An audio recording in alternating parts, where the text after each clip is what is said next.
What if I told you a dog solved a murder case that the justice system failed to get right? Sounds crazy, doesn't it? But what you're about to hear is a story so unbelievable, so heartbreaking, that it'll make you question everything you think you know about justice. Imagine spending 15 years behind bars for a crime you didn't commit. Your life stolen, your freedom erased, the world moving on without you. No one believes you. No one fights for you. Except for your dog. Malcolm Hayes was hours away from his execution, just a few breaths away from the end, when he made a final request. Not for a fancy meal, not for a last conversation with family. No, his only wish was to see his dog one last time. And that request, that single moment, it changed everything. Because when Charlie, the dog he raised since he was a pup, walked into that prison, he didn't just recognize Malcolm, he recognized something else. And what happened next? It left an entire courtroom speechless. Stay with me, because this is a story of loyalty, betrayal, and a shocking twist that no one saw coming. And by the end of it, you'll understand one thing for certain: dogs never forget, and sometimes they're the only ones who truly see the truth. The storm had been building all day, pressing against the town of Hollow Creek like a beast waiting to pounce.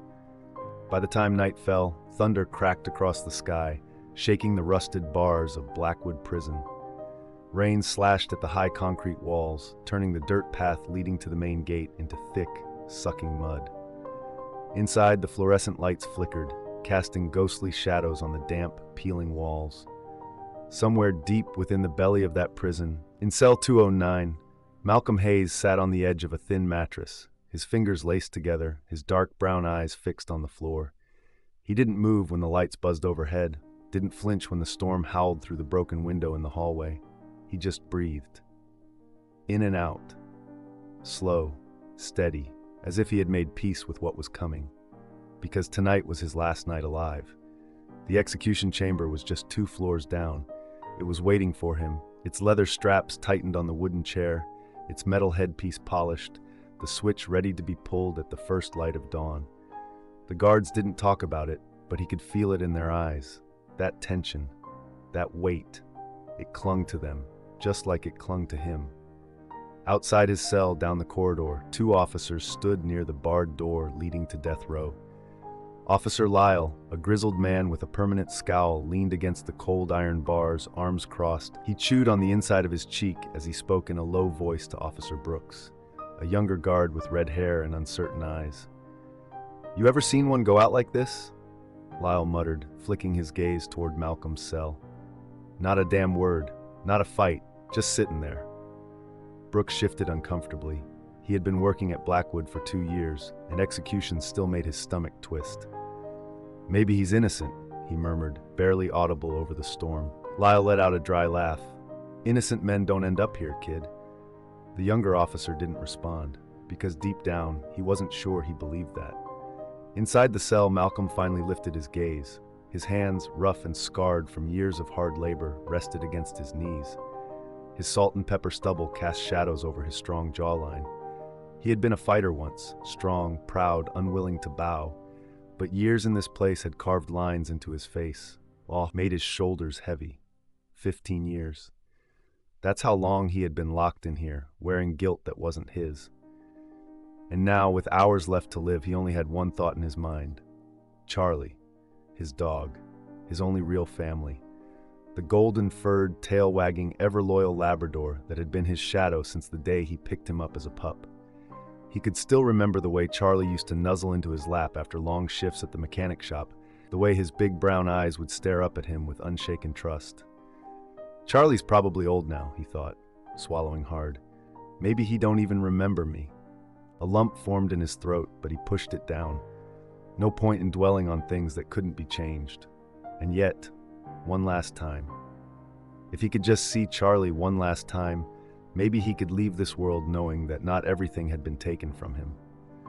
He stood, stretching his stiff limbs, and walked to the bars of his cell, his large hands wrapping around the cold metal. The 2 guards snapped their heads toward him, caught off guard. "I got a request," Malcolm said, his voice deep and steady despite the weight behind it. Lyle scoffed. "You got nothing left to request, Hayes."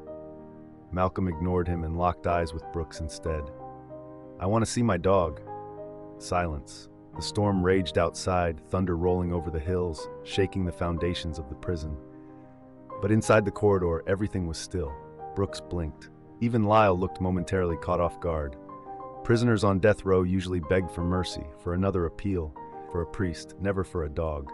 "You serious?" Brooks asked after a beat. Malcolm's gaze didn't waver. "Charlie, my dog. I want to see him before I go." Lyle let out a short, humorless chuckle. "This some kind of joke? Ain't no way." "A last request is a last request," Brooks interrupted, shifting on his feet. His jaw tightened. "Prisoners get their last meals. Some get to see family. What's the harm?" Lyle's amusement vanished. "The harm is this ain't a goddamn kennel," he snapped. "And that mutt ain't got no business in here." "It's not your call." The voice came from further down the hall. Both officers turned to see Warden Henry Wallace standing near the door, his hands clasped behind his back. The older man had deep lines on his face, silver streaking his once black hair. His gaze was sharp, unreadable. He had seen dozens of men walk down that hall to meet their fate. He had seen them scream, cry, curse God, but he had never seen one ask for something like this. "You want to see your dog, Hayes?" the warden asked after a moment. Malcolm nodded. Wallace studied him. Then, after a long pause, he exhaled and turned to Brooks. "Find the dog. Bring him in before sunrise." Lyle bristled. "You can't be serious." "That's an order," Wallace said, cutting him off. "You don't like it, you can take the night off." Lyle clenched his jaw but said nothing. Brooks hesitated only a second before nodding. He had heard about Charlie from Malcolm's case file, how the dog had been taken in by some old lady in town after his owner's arrest. He didn't know if the dog was even alive anymore, but he was damn sure going to try. As he turned to leave, Malcolm stepped back into his cell. His heart was steady, but there was something stirring inside him, something that hadn't been there in years. Hope. Outside, the storm raged on, but deep inside Blackwood Prison, for the first time in a long time, a man on death row closed his eyes and dared to believe that maybe, just maybe, he would get to say goodbye. The rain hadn't stopped. It hammered against the high, barbed wire fences of Blackwood Prison, dripping through cracks in the ceiling, leaving dark stains on the already rotting concrete. The corridors smelled of damp iron and stale sweat, the air thick with something that clung to the skin like an omen. Inside cell 209, Malcolm Hayes sat with his back against the wall, hands resting on his knees, his breath slow, deliberate. The storm outside had softened, but the weight in the air had not. It never did in this place. He ran his fingers over the rough skin of his palms. These hands had once built engines, had once fixed broken machines with quiet precision. Now they were just waiting for time to run out, waiting for that final walk. But more than anything, they were waiting for Charlie. Malcolm wasn't a fool. He knew this request was unusual, maybe even impossible. But if there was one thing he had learned in all his years behind these bars, it was that you only asked for what truly mattered when you had nothing left to lose. A metallic clang echoed down the corridor. Footsteps. The heavy cell door groaned as it slid open. Father Donovan, the prison chaplain, stepped inside, his thin frame dwarfed by the walls pressing in around him. His white clerical collar stood stark against his wrinkled black shirt, and his blue eyes, soft, wary, searched Malcolm's face for something unspoken. "You requested me, Malcolm?" he asked, his voice low, calm. Malcolm exhaled through his nose, his gaze fixed on a crack in the floor. "Didn't ask for you." Father Donovan smiled faintly, stepping closer. "No, but I came anyway." A pause stretched between them, thick with the kind of silence that could choke a man. "They're bringing him, you know," the chaplain continued, his voice careful. "Your dog, Charlie." Malcolm's fingers curled slightly, but he said nothing. Father Donovan sat down on the wooden stool across from him, shifting slightly as it creaked beneath his weight. He studied Malcolm's face, the sharp angles, the tired eyes, the years of pain carved into his skin. "I wanted to talk to you, Malcolm," he said finally. A muscle in Malcolm's jaw twitched. "If you're here to save my soul, don't waste your breath." The chaplain chuckled softly. "Not my job to save souls, just to listen." Another beat of silence. The storm grumbled in the distance. "You know," Father Donovan mused, leaning back slightly, "I've seen men in your position before. Some go out cursing the world, some cry, beg, others find peace in their last moments." His eyes met Malcolm's. But you're different. You're not afraid. Malcolm's gaze was steady. You think a man don't feel fear just 'cause he don't show it? The priest tilted his head. Then what is it? Malcolm let out a breath. He hadn't spoken about his past in years. Not because he couldn't, but because no one had ever truly listened. I grew up in Hollow Creek, he started, his voice rough, distant. Lived in a house too small for the six of us. My mother did what she could, but my father, he wasn't much of a man. Hands were always quicker than his words. Father Donovan said nothing, just nodded, encouraging him to go on. Left home at 16, Malcolm continued, his fingers tapping lightly against his knee. Found work as a mechanic. Got real good at it too. I was never meant for books, but machines? I understood them. Made sense, you know? You put in the work, they do what they're supposed to. People ain't like that. The chaplain's gaze didn't waver. I didn't have much, Malcolm admitted. Didn't need much either. Then Charlie came along, found him near the shop one night, ribs showing, all skin and bones, probably hadn't eaten in days. His lips twitched into the ghost of a smile. I took him in, fed him, thought he'd run off after that, but he didn't. He stayed, and that dog. His voice faltered for just a second before he cleared his throat. Charlie loved me without question, no judgment, no conditions, just loyalty. A silence stretched between them, thick and unspoken. Then one night, Malcolm went on, his voice quieter now, everything changed. Father Donovan leaned in slightly, Malcolm's fingers curled into a fist. The night they said I killed that man, the room suddenly felt colder. I didn't do it, he said, and there was no hesitation in his voice. I was at the shop, but the cops, the jury, they already made up their minds. A black man in the wrong place, wrong time. Didn't matter that the evidence was thin. Didn't matter that I swore on my mother's grave I was innocent. They wanted someone to blame, and I was easy to throw away. Father Donovan's lips pressed into a thin line. 15 years, Malcolm murmured, staring at the wall. 15 years locked up for a crime I didn't commit, and now they want to take what little I have left. He exhaled, shaking his head. But they don't get to take Charlie. The chaplain watched him for a long moment. Then he stood, adjusting his coat. You know, Malcolm, he said quietly, for a man who says he has nothing left, you still have something a lot of people don't. Malcolm frowned slightly. Faith. A humorless chuckle escaped him. Faith? In what? Father Donovan smiled. In something bigger than this prison. Maybe it's in that dog of yours. Maybe it's in yourself. But it's there. Malcolm scoffed, but didn't argue. The chaplain turned to leave, pausing at the doorway. They'll be bringing Charlie in soon, he said over his shoulder. Maybe it ain't the kind of justice you deserved, but sometimes, even in the darkest places, there's still a little light left. Malcolm didn't respond. He just sat there, listening to the storm fade into the distance, waiting for the only soul that had ever truly waited for him. The rain had settled into a steady rhythm, drumming against the high walls of Blackwood Prison, turning the yard into a patchwork of mud and puddles. The storm was moving east now, but inside the tension was just beginning to build. In the warden's office, the air was thick with cigarette smoke, the dim glow of an old desk lamp casting shadows across the room. Warden Henry Wallace sat behind his heavy oak desk, his hands steepled in front of him, deep in thought. He had spent nearly 3 decades running this place, had seen men go to their deaths with prayers, curses, silence, but never had he encountered a request like this. A damn dog, Officer Lyle muttered from where he stood near the door, arms crossed over his broad chest. His gray eyes flickered with disdain. Of all things, that's what he asks for? Across from the warden, Officer Brooks shifted in his chair, the young man's jaw tight. It's a last request, sir, he said carefully. We've granted worse. Wallace exhaled through his nose, rubbing his temple. He had been weighing the decision for hours now, and it wasn't just the unusual nature of it that troubled him. It was the way it felt. A dog, Lyle repeated, shaking his head. He ain't got no family? No preacher? Hell, he could have asked for a steak dinner or a bottle of whiskey, but he asks for a damn dog? That should tell you something, shouldn't it? Brooks shot back, his voice edged with something sharp.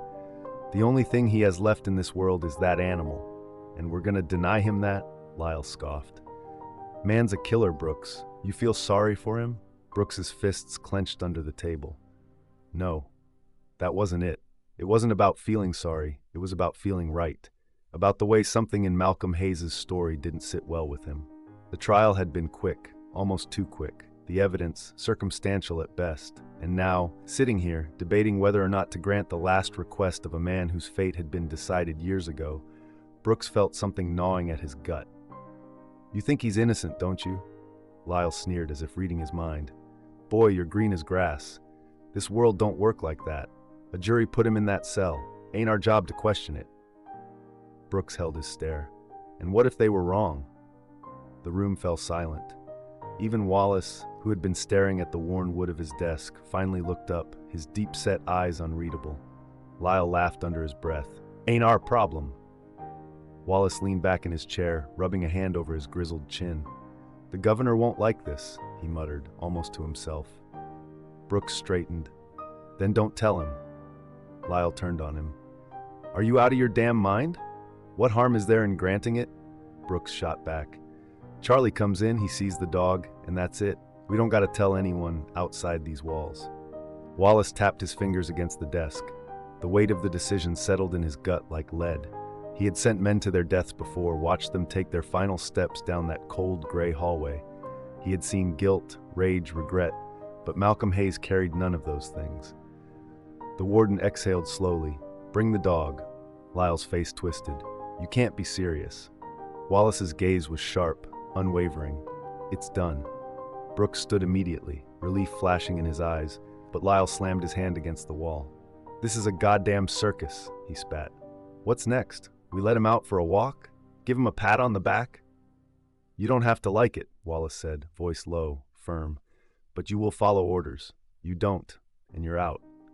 Lyle clenched his jaw so tight the muscles twitched, but he didn't argue. The decision had been made. An hour later, the heavy doors of Blackwood Prison groaned open to the outside world, where the last remnants of the storm clung to the cool night air. Brooks pulled his coat tighter around himself as he stepped into the misty dark. The journey to retrieve Charlie wouldn't be easy. The dog had been taken in by Eleanor Mayfield, an elderly woman who had known Malcolm since he was a teenager, who had sworn up and down that the man she watched grow up could never have done what they said he did. Brooks wasn't sure what to expect when he knocked on her door. Wasn't sure how to even explain what he was doing there. But as the door creaked open and the warm glow of the house spilled onto the porch, he found himself staring into the kind, knowing eyes of a woman who had been waiting for this moment longer than she ever let on. And at her feet, tail wagging, eyes bright with something only a dog could understand, was Charlie. The cold night air settled over Hollow Creek, carrying the scent of damp earth and the last remnants of the passing storm. The small house on the edge of town was modest, peeling white paint, a wooden porch that creaked under the weight of years, a single porch light flickering against the darkness. Inside, nestled in a worn-out dog bed near the fireplace, Charlie lifted his head. His golden fur had dulled with age, and patches of silver now framed his dark brown eyes. His ears perked, his body tensing. Something was coming. A knock. Slow. Measured. Not urgent, but steady enough to make Eleanor Mayfield, the elderly woman seated in her armchair, pause mid-stitch. The old clock on the wall ticked softly as she set aside her knitting and pushed herself up, her frail frame moving with careful precision. She wasn't expecting visitors this late. Charlie was already at the door, sniffing at the crack, his tail still, waiting. When Eleanor opened it, she found Officer Brooks standing in the dim porch light, his uniform damp from the misty air, his hat held in his hands. His expression was unreadable, but there was something in his eyes, hesitation, maybe even regret. "Miss Mayfield?" he asked, voice quiet. Eleanor straightened her back, chin lifting slightly. She had been around long enough to know when a man carried something heavy on his conscience. "Yes?" Brooks shifted his weight. "I'm here for the dog." For a moment, the house was silent, except for the crackling embers in the fireplace. Charlie, as if sensing the weight of the moment, whined softly, nudging Eleanor's leg. The old woman's fingers curled around the edge of the door. "Why now?" she asked, her voice steady but laced with something deeper. Brooks hesitated before answering. Malcolm asked for him. Eleanor closed her eyes for a moment, exhaling. When she opened them, her gaze was sharp. "And they're letting him?" Warden approved it? Brooks confirmed. She studied him, the way his jaw clenched, the way his fingers tightened around his hat.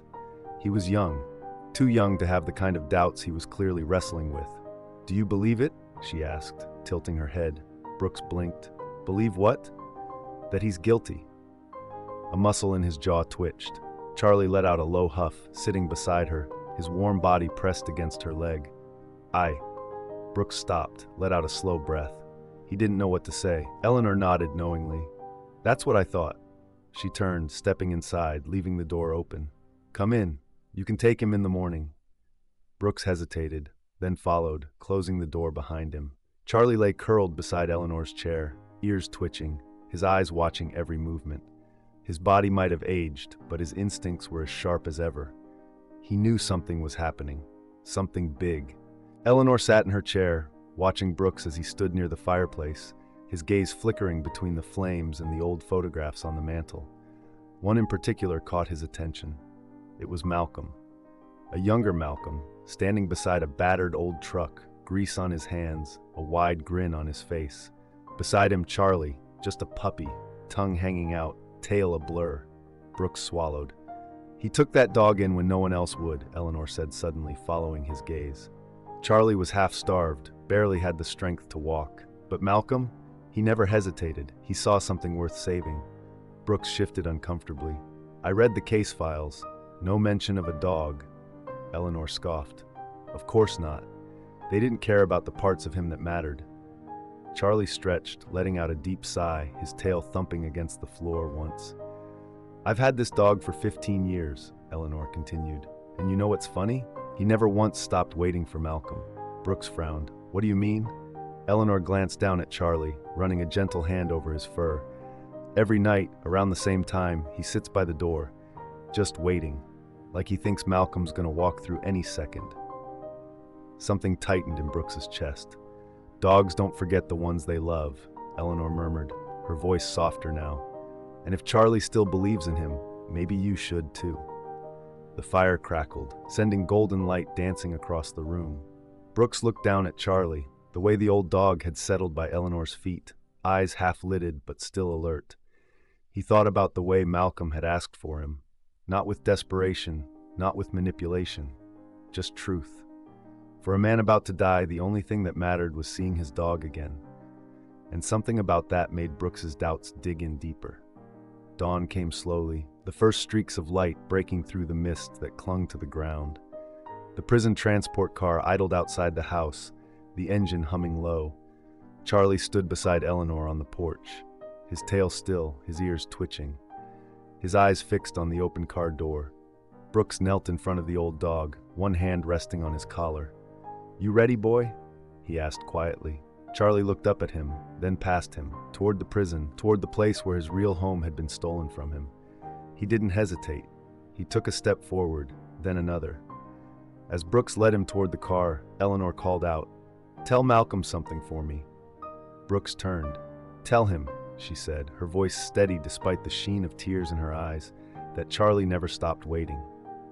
Charlie leapt into the car, settling into the back seat, his head held high. And as Brooks shut the door behind him, he felt, for the first time since stepping into Blackwood Prison, that maybe, just maybe, the truth wasn't as buried as everyone believed. The sun had barely begun its slow climb over Hollow Creek, casting a dull, gray light over the prison yard. The air was thick with dampness from the night storm, and the ground still glistened with the memory of rain. Inside Blackwood Prison, the usual morning routine was in motion. Guards swapping shifts, trays of watery oatmeal being slid through cell bars, the distant hum of fluorescent lights flickering awake. But today, something was different. Down in cell 209, Malcolm Hayes sat on the edge of his cot, his fingers laced together, staring at the concrete floor as if he could see right through it. He hadn't slept. How could he? Time had blurred into something shapeless, something suffocating. They had granted his request. Charlie was coming. The thought sent a sharp, unexpected ache through his chest. A part of him still didn't believe it. It felt too good, and nothing in his life had ever come easy. The world didn't work like that. A sound from the corridor made him lift his head. Heavy footsteps, the metallic clang of the gate unlocking, then a bark. Malcolm's breath caught in his throat. He shot to his feet before he could stop himself, hands gripping the cold iron bars, his heart slamming against his ribs like a caged thing, desperate to be free. Another bark, louder this time, urgent, excited. Then came the pause, the rapid, uncoordinated scratching of nails against the concrete floor, the unmistakable shuffle of a dog too eager to contain itself. And then, there he was, Charlie. Malcolm barely registered the presence of Officer Brooks, who held the leash, or Warden Wallace, who stood watching with unreadable eyes. All he saw was Charlie, golden fur streaked with gray, brown eyes wide and wild, tail wagging so hard it was a blur. And then, in an instant, the leash was gone. Charlie launched himself forward, paws slamming against Malcolm's chest, sending him stumbling back against the cot. The dog's weight was solid, real, warm and alive in a way Malcolm had almost forgotten life could be. He didn't mean to, didn't even realize it was happening. But the second Charlie buried his face against him, letting out a deep, broken whimper, Malcolm wept. Not the quiet, contained kind of crying that he had mastered over the years. No, this was different. This was raw, a dam bursting after years of being held back, shaking his entire frame. His fingers curled into Charlie's fur, holding onto him like an anchor. He could feel the dog's body vibrating with excitement, hear the desperate little whines of disbelief, of joy, of recognition. "You remember me, huh?" Malcolm managed, his voice rough, thick. He pressed his forehead against Charlie's, his breath unsteady. "You never forgot." Charlie whined again, his tail thumping against the cot, his body pressing in as if he could crawl inside Malcolm's very skin just to be closer. And for the first time in 15 years, Malcolm felt something he had thought was lost to him. He felt home. The moment stretched, long enough that even the guards watching from the doorway seemed to shift uncomfortably, unsure of how to exist in the rawness of it. Officer Brooks cleared his throat. "We can give you a few minutes." The words barely registered. Malcolm didn't care. Charlie had settled into his lap now, his body still pressed against his breathing evening out as if he had finally found peace. Malcolm's hands didn't stop moving, scratching behind his ears, rubbing the space between his eyes, mapping out every inch of fur he had feared he would never touch again. "You got old, boy," he murmured, a small, wet chuckle escaping him. "You were just a pup last time I saw you."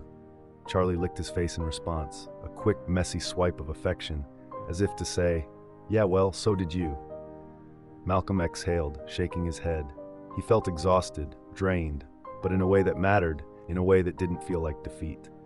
Then, just as the room had settled into something quiet, something that almost felt safe, Charlie stiffened.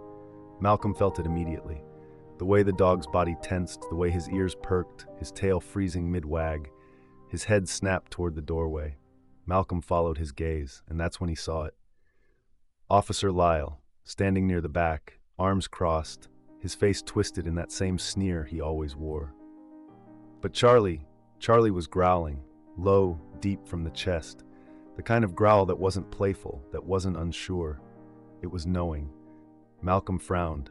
His hands instinctively rested against Charlie's back, feeling the rigid tension coiling in the dog's muscles. "Charlie," he murmured, trying to ease him. "What is it, boy?"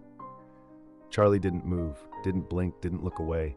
His focus was locked on Lyle, as if something in the air had shifted, as if something had clicked inside that old, loyal head of his. And that's when Malcolm realized Charlie knew something he couldn't say, something that had been buried for 15 years. The room had gone eerily still. The only sound was the low, guttural growl vibrating from deep inside Charlie's chest. His golden fur bristled, muscles coiled like a spring about to snap. His eyes, once filled with nothing but joy, were locked onto Officer Lyle, who stood just beyond the cell door, his usual sneer faltering under the weight of something unspoken. Malcolm could feel the change in Charlie's body. He wasn't just growling, he was remembering. The air in Blackwood Prison was thick, suffocating, carrying a charge that had nothing to do with the storm still lingering outside. Malcolm narrowed his eyes.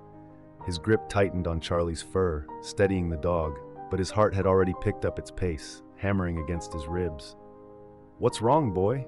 he muttered, though he wasn't sure if he was asking Charlie or himself. The growl didn't stop. Charlie's ears were pinned back now, his lips slightly curled, a warning. His tail, once a blur of excitement, stood rigid, stiff as stone. And then Lyle moved. Not much. Just a shift of weight, a small step backward. But it was enough. Charlie let out a bark, a sharp, commanding sound that sent a bolt of tension ripping through the air. Malcolm felt something cold slither down his spine. Lyle's jaw clenched, his hands balled into fists. "Get that damn dog under control," he snapped, his voice tighter than usual. But Malcolm wasn't looking at Lyle anymore. He was looking at Charlie, at the way the dog's stance had changed, protective, alert. Not just a random reaction, not just a fluke, recognition. And suddenly Malcolm was no longer in that cell. He was back in the past, 15 years ago. The shop had smelled of oil and metal, a mix of rubber and rust that clung to his skin no matter how many times he scrubbed. It had been late, too late, but he had stayed behind to finish up a job, the echo of his wrench clicking against the engine as the radio hummed in the background. Charlie had been just a pup then, curled up on an old rag near the workbench, his soft snores barely audible over the distant hum of passing cars. Then, a noise. The shop door creaked. A shadow slipped through. Charlie had lifted his head first, ears perking, a tiny growl rumbling in his throat. Malcolm had turned, just in time to see the flash of a gun, the glint of a badge, the rush of footsteps before the night exploded into chaos. And then, darkness. Back in the present, Malcolm inhaled sharply. Oh my God. The memory slammed into him so fast, so hard that for a moment he felt like the walls were closing in. Charlie hadn't just recognized a scent, he had recognized a man. The man. Lyle's sneer was gone now. His usual smugness had been replaced by something colder. His eyes darted between the growling dog and the prisoner still crouched beside him, and for the first time in 15 years, Malcolm saw it. Fear. It wasn't much. A flicker, a twitch of the jaw, a tightening of the shoulders. But it was there. Charlie wasn't wrong. Charlie had never been wrong, and that's when Malcolm knew. Lyle had been there. Not just there, he had been part of it. The robbery, the murder, the setup. Malcolm's stomach turned, his fists clenching. The trial had been a joke, the evidence flimsy at best, but they had needed someone to take the fall. And who better than a black mechanic working late at night? He had spent 15 years behind these walls, 15 years rotting for a crime he hadn't committed, while the real killer walked free. And the whole time, the proof had been right in front of them. Charlie had seen it all. "What the hell's your dog barking at?" Lyle snapped, his voice rising just enough to betray him. Malcolm stood slowly, his body moving on instinct. His pulse was a roaring drum in his ears, but his expression stayed eerily calm. "You tell me, Lyle." The officer's sneer twitched. "What?" "My dog don't bark at just anybody," Malcolm said evenly. He took a slow step forward, Charlie staying close by his side, a silent shadow of truth. Lyle scoffed, but it was forced, the kind of bravado that only came when a man was cornered. "He's a damn dog, he don't know." "But he does," Malcolm cut in, voice steady, sharp. The words hung in the air like the final notes of a funeral song. Charlie let out another low growl, his head lowering, muscles still tense. Lyle's fingers twitched toward his belt. Not for his baton, for his gun. Brooks, standing just behind them, noticed it first. "Don't," the younger officer warned, voice cold, hand already moving toward his own weapon. Lyle froze, and in that moment, the last thin veil of illusion was torn away. This wasn't just paranoia. Lyle was guilty. The room exploded into motion. Brooks stepped forward, one hand reaching for his radio. "Warden, we have a problem." Lyle lunged. But he wasn't aiming for Brooks. He was going for Charlie. His fingers barely grazed the dog's collar before a deep, vicious snarl tore through the air, followed by a blur of golden fur and snapping teeth. Lyle stumbled back, cursing, his own instincts betraying him as he flinched away. Brooks had his weapon drawn in a second. "Hands where I can see them!" Lyle didn't move. His chest rose and fell rapidly, his face pale, his usual arrogance shattered. Malcolm could only stare, his breath uneven. The walls of Blackwood Prison had been built thick, designed to keep the truth locked away. But tonight, the truth had finally found a way out. The room had frozen. The only movement came from Charlie, his growl still lingering in the air like the last vibration of a struck bell. His body stood tense, muscles coiled, his sharp eyes locked onto Officer Lyle, who was now completely still. But Malcolm, he wasn't still. His breathing was slow, deep, controlled, but inside, a storm had begun. For 15 years, he had lived with the weight of a crime he hadn't committed. 15 years of rotting in this place, of being told over and over again that the system had worked, that justice had been served. And now, justice was staring them in the face, with golden fur, sharp instincts, and a memory as unshakable as the truth itself. Officer Brooks had his gun drawn, his body tense, his knuckles white around the grip. His voice was low, but it cut through the thick, suffocating air like a blade. "Get on your knees, Lyle." Lyle didn't move. His eyes darted between Brooks, Malcolm, and the dog, his mind racing, searching for a way out. But there was no way out, not anymore. Malcolm took a step forward, his voice low, steady, deadly. "Charlie saw you that night." Lyle's fingers twitched. "You were there, weren't you?" Malcolm continued, stepping closer, feeling the rage start to seep through the cracks in his control. "The night that man was killed, you were there." Lyle laughed, but it was sharp, humorless, desperate. "You're out of your damn mind, Hayes." Charlie barked, sharp, aggressive, like he knew a lie when he heard one. Malcolm barely flinched. His gaze bore into Lyle, into the cracks of the man who had stolen his life. "You framed me." A beat, and in that fraction of a second, Malcolm saw it. A flicker, a hesitation, the truth. 15 years ago, the alley behind the auto shop had been silent except for the quick, ragged breathing of a man bleeding out onto the pavement. The gun had been fired, the shot had echoed, and then footsteps, fast, rushed, a shadow moving through the dark. Charlie, still just a young dog, had barked, but he hadn't run. He had seen. The figure had stopped, looked at the dog, then a voice, low, uncertain. "Too bad you can't talk, huh?" Then, Lyle had vanished into the night. And hours later, Malcolm had been dragged out of his home, thrown onto the pavement with a gun he'd never fired shoved into his hands. Back in the present, Lyle's mask was slipping. His chest rose and fell too quickly, sweat beading along his temple despite the cool air. Brooks took a step closer, his weapon steady. "I said, on your knees." Lyle turned, too fast. Charlie barked again, stepping in front of Malcolm, his entire body rigid, protective. And for the first time, Lyle truly looked afraid. His eyes flickered toward the hallway, toward the exit, toward the last shred of escape he might have left. But Malcolm saw the calculation in his eyes, saw it too late. Lyle lunged, not toward the door, toward Brooks. The young officer barely had time to react before Lyle's shoulder slammed into his chest, knocking the gun from his hands. The weapon skidded across the floor, metal clattering against concrete. Malcolm moved without thinking. He lunged forward, grabbing Lyle's arm, wrenching him back before he could reach the weapon. Lyle swung, wild, desperate. 15 years in prison had taken a lot from Malcolm, but it hadn't taken his strength.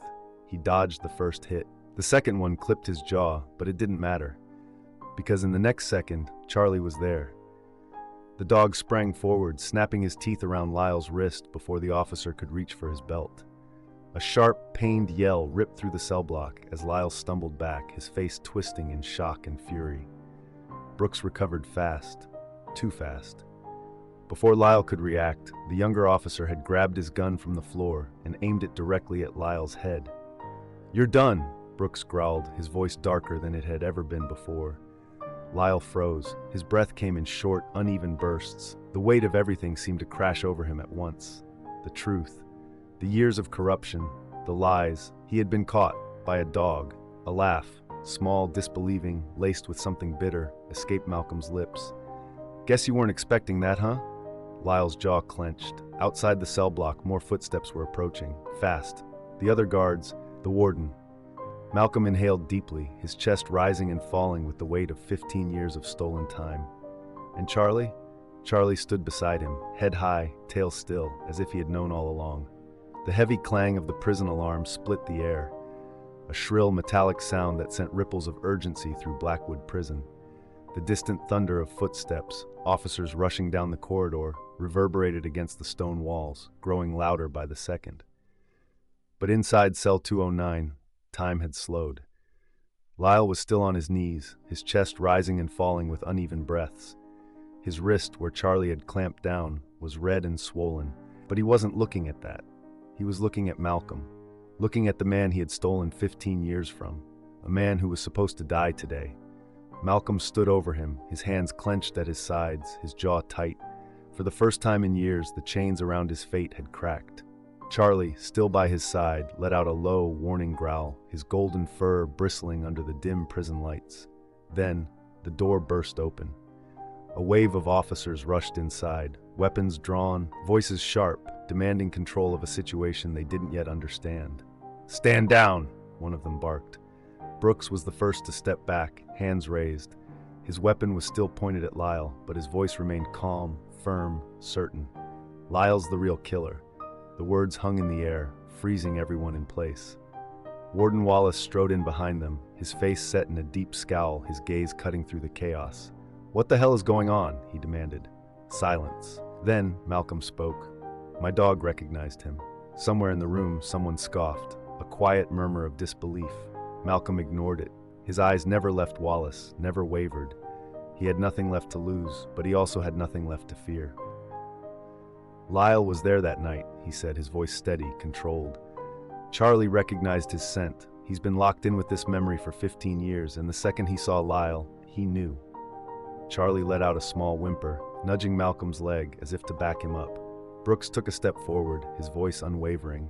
Malcolm was framed. Lyle let out a bitter, hoarse laugh, desperate, cornered. "You gonna take the word of a damn dog?" he spat, but his voice was shaking now. Wallace studied him, really studied him. Then his sharp gaze cut to Brooks. "You better have more than a dog's testimony, officer." Brooks nodded. "I do." And then he reached into his pocket and pulled out a small, battered cassette tape. Lyle's breath hitched. Malcolm frowned. "What is that?" Wallace demanded. Brooks held it up, his expression unreadable. "Evidence," he said simply, "from the original investigation. It was buried in archives, never introduced in court. But it was there. I went looking after Malcolm, asked to see Charlie. Something about it just felt wrong. So I pulled the old case files." He turned the tape over in his hands. "It's a police recording, from the night of the murder. You hear the gunshot, you hear the struggle, and then you hear a voice, someone calling in the scene before backup arrived." His eyes locked onto Lyle, unblinking. "It's your voice." A cold silence fell over the room. Lyle's face drained of color. Malcolm felt something shift in the air, the weight of the truth pressing down on all of them. Wallace stepped forward, his expression unreadable, before holding out a hand. "Play it." The old tape deck in Wallace's office crackled to life, the sound grainy but undeniable, a struggle, heavy breathing, a gunshot, and then, "It's done." Malcolm's stomach turned. That voice, Lyle's voice. Targets down, no witnesses except... A pause, a low, uncertain chuckle. Too bad the only one watching was a damn dog. The tape clicked off. The room was silent. Lyle's hands trembled, his mouth opened, but there were no more lies left to tell. Brooks turned to Wallace. "That's enough for a new trial, isn't it?" The warden didn't speak for a moment. Then slowly he nodded. "I'm calling the governor." Lyle lunged for the door. He barely made it 2 steps before half the room tackled him, slamming him against the desk, wrenching his arms behind his back. "Let me go! You can't do this!" He spat, but his voice was frantic now, desperate. Malcolm just watched. Watched as the man who had stolen his life was dragged away in cuffs. Watched as justice, real justice, finally began to unfold. And beside him, Charlie sat tall, his tail wagging, his eyes bright and knowing. Like he had been waiting for this moment all along. The sound of the prison gates clanking shut echoed through the cold morning air. A thick fog rolled over Hollow Creek, clinging to the pavement like a ghost that refused to leave. It had been 3 days since the truth had come to light. 3 days since Malcolm Hayes had been pulled from the edge of death. But even now, standing in the courtroom, his hands unshackled for the first time in 15 years, it still didn't feel real. The courtroom of Hollow Creek County Courthouse was packed. Reporters, lawyers, officers, people who had never cared about his case before were now suddenly leaning in, watching, whispering. The same town that had been so quick to condemn him now sat on the edge of its seat, eager to witness the downfall of the man who had framed him. But Malcolm wasn't here for their spectacle. He was here for the truth. Charlie sat beside him, a special request granted by the judge after the truth of the case had come out. The old dog rested at Malcolm's feet, his golden fur shining under the dim courtroom lights. He was calm, his breathing even, his tail resting against the floor. But Malcolm knew the truth. Charlie was waiting for this moment to be over. At the front of the room, Officer Lyle sat in the defendant's chair, his hands cuffed, his face pale and tight. He didn't sneer anymore. He didn't hold that arrogant stance, that look of untouchable confidence, because he wasn't untouchable anymore. Judge Marianne Caldwell, a woman in her 60s with sharp eyes and a presence that commanded the room, tapped her gavel twice. "Mr. Lyle," she began, her voice smooth but firm, "you stand accused of perjury, evidence tampering, obstruction of justice, and the wrongful imprisonment of an innocent man. The state has presented undeniable proof of your involvement in the murder of David Lancaster 15 years ago." She adjusted her glasses. "Do you have anything to say for yourself?" Lyle exhaled sharply through his nose. His fingers twitched. He had spent years controlling the narrative, years knowing that Malcolm's voice would never be heard. Now he was the one being silenced. His lawyer leaned in, whispering something in his ear. But Lyle didn't answer. Because what could he say? That it had been a mistake? That it had been just part of the job? That it had been easy to pin it on a black man because the system was already built to believe the worst about him? He knew nothing he said would matter now, so he said nothing. Judge Caldwell nodded once. "Very well." She turned her attention to the prosecution. "Proceed with sentencing." Malcolm barely heard the next part.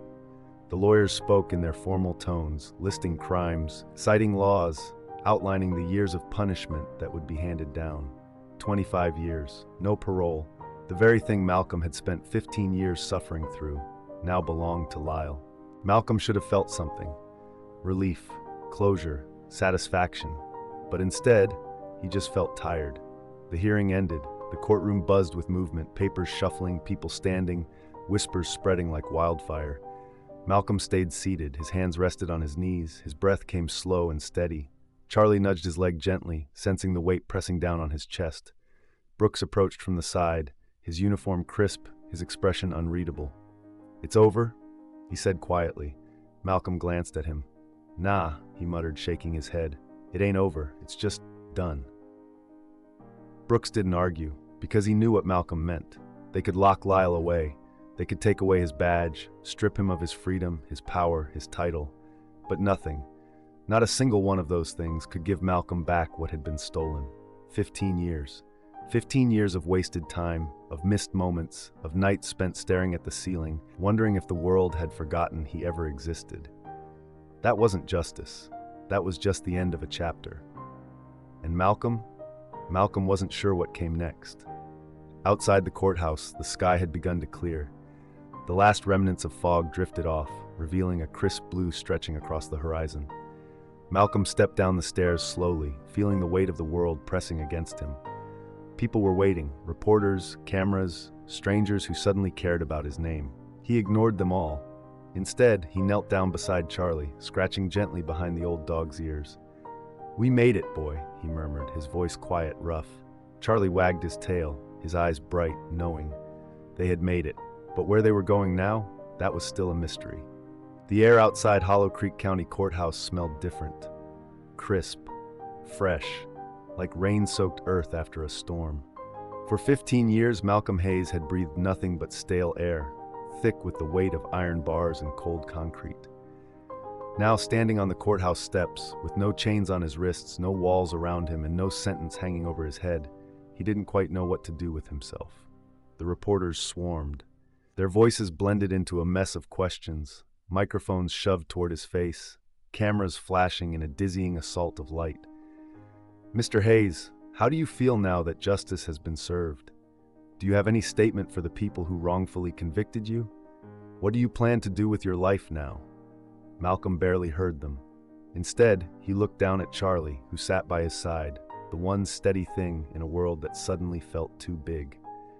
The old dog wagged his tail, looking up at him with eyes that had never once doubted him, never once forgotten him, never once stopped waiting.